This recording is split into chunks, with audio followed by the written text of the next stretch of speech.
me suis dit, maintenant on va tenter avec l'équipe de France masculine. Du coup, j'ai un peu préparé ma candidature, ma profession de foi, et les candidatures sont sorties, et puis je l'ai fait. Et puis je me souviendrai toujours de ce jour où j'ai reçu un appel de la chargée de mission, où il y a eu un petit silence de 3 secondes avant qu'elle me dise à propos de ta candidature, je voulais te dire que... Et c'était horrible. Et là, elle m'a dit que ça nous a beaucoup plu et qu'en fait, si c'est toujours OK pour toi, on souhaiterait en effet que tu sois la coach des jammers pour l'équipe de France masculine. Et alors là, j'étais sur un petit nuage. C'est un sport de contact sur patin à roulettes qui se déroule sur une piste ovale plate. Les équipes sont composées de 15 joueuses maximum et en fait il y a 2 catégories de postes, c'est d'un côté les bloqueurs, donc c'est la défense, et de l'autre c'est les jammers, c'est les attaquantes. Sur la piste, en fait, on envoie 4 bloqueurs de chaque équipe et une jammer. Et en fait, au coup de sifflet, le but de la jammer, c'est de dépasser les adversaires, parce que pour chaque adversaire qu'elle dépasse, elle marque un point. Et donc, le but des bloqueuses, c'est de ne pas la laisser passer. Et donc, c'est pour ça que c'est un sport de contact. Parce que ça se passe avec le corps, c'est comme ça qu'on s'empêche d'avancer dans le jeu. Quand on me pose la question dans la vie de tous les jours, en fait, quel est ton plus beau souvenir, en fait, c'est ça. C'est un truc tellement intense que je pense que même que 2 ans après, je saurais même pas avoir tous les mots pour pouvoir l'exprimer. Mais déjà, en fait, on est arrivé sur un site olympique, en haut de la colline à Barcelone. C'est grandiose, tu te sens tout petit, en fait. Et tu te rappelles que tu es là en tant qu'équipe nationale, avec la fédé qui compte sur toi pour faire des résultats. Moi, je me suis retrouvée dans la cour extérieure qui était réservée aux joueurs et au staff, à côté de mes idoles américaines et australiennes. Et il n'y a plus ce truc de... t'es plus une fan, en fait. Parce qu'en fait, ils vont te dire bonjour, te serrer la main, te demander comment tu vas, comment ça se passe avec l'équipe, à quelle heure tu joues. Et faut vraiment prendre sur toi pour pas te mettre à pleurer de bonheur, quoi, parce que c'était magique.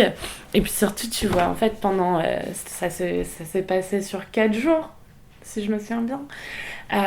Tu vois les plus beaux matchs du monde, parce que c'est les meilleurs joueurs de chaque équipe. Getting caught up once more and being told to call off the jam. Big fist in air clap moment. We are now 3-point difference in the game.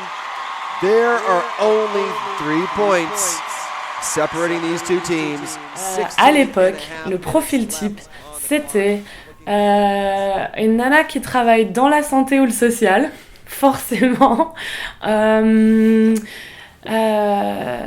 Je crois que j'ai jamais rencontré personne qui votait FN dans le roller derby, ou alors ces personnes se cachent bien. Et c'est mon avis, mais elles ont bien raison de se cacher parce qu'on n'est pas trop d'accord avec ça. C'est une nana qui a beaucoup d'engagement associatif et depuis longtemps, et qui généralement... c'est un milieu qui est quand même assez intellectuel, parce qu'en fait, et souvent, c'est pas une nana qui a fait du sport avant. Et encore moins du sport collectif, et qui justement s'est tournée vers le roller derby parce que y a tous ces clichés qu'on connaît sur le sport co où c'est hyper compétitif et où en fait les femmes n'ont pas vraiment de place parce que pour sport équivalent, les hommes auront toujours plus de budget et de temps et d'espace d'entraînement. Donc du coup c'est une personne qui a volontairement choisi de faire du roller derby comme si c'était déjà un engagement politique, en fait. De dire, moi je choisis un sport qui n'est pas connu, qui n'est pas développé, et en fait que moi-même je vais développer. Parce que tout, presque en France et dans le monde, tout est associatif. Il y a très peu de clubs qui sont gérés. Donc c'est vraiment par les joueuses et pour les joueuses. Après, maintenant, on a des profils de plus en plus variés, parce que ça s'est démocratisé, et c'est tant mieux. Et surtout, maintenant, on commence à avoir des mineurs. Parce qu'on peut ouvrir à partir de 16 ans. Et il y a eu cette année les premières sélections pour une équipe de France junior.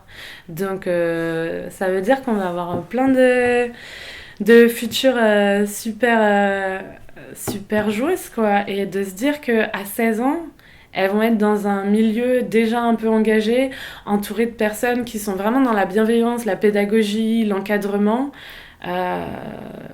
Et te dire avec le recul, ouais, si moi j'avais découvert le roller derby à 16 ans, bah, ma vie elle serait peut-être pas pareille maintenant, mais du coup je suis hyper contente pour ces enfants qui commencent maintenant, quoi. Pour une fois, t'as une place et tu importes aux yeux des gens aussi, en fait. Donc c'est hyper fort et puis surtout tu peux te dire qu'en fait toi le week-end tu vas en championnat et tu fais un match et tu le gagnes ou tu le perds avec ton équipe et je sais pas, enfin c'est tu reviens le lundi matin en fait au boulot et tu te dis que t'as fait un truc hyper constructif, quoi, et qu'en fait t'as des objectifs ensemble et je sais pas, ça te donne, je trouve ça te donne de l'importance et puis surtout tu fais du sport, quoi, donc tu te sens bien dans ta peau et tu te sens bien dans ta tête. Ouais. Et puis tu te laisses plus faire parce que de toute façon tu passes 3 soirs dans la semaine à faire du contact, donc genre si un mec il te met une main au cul dans la rue, en fait bah t'as pas peur parce qu'en fait tu le défonces.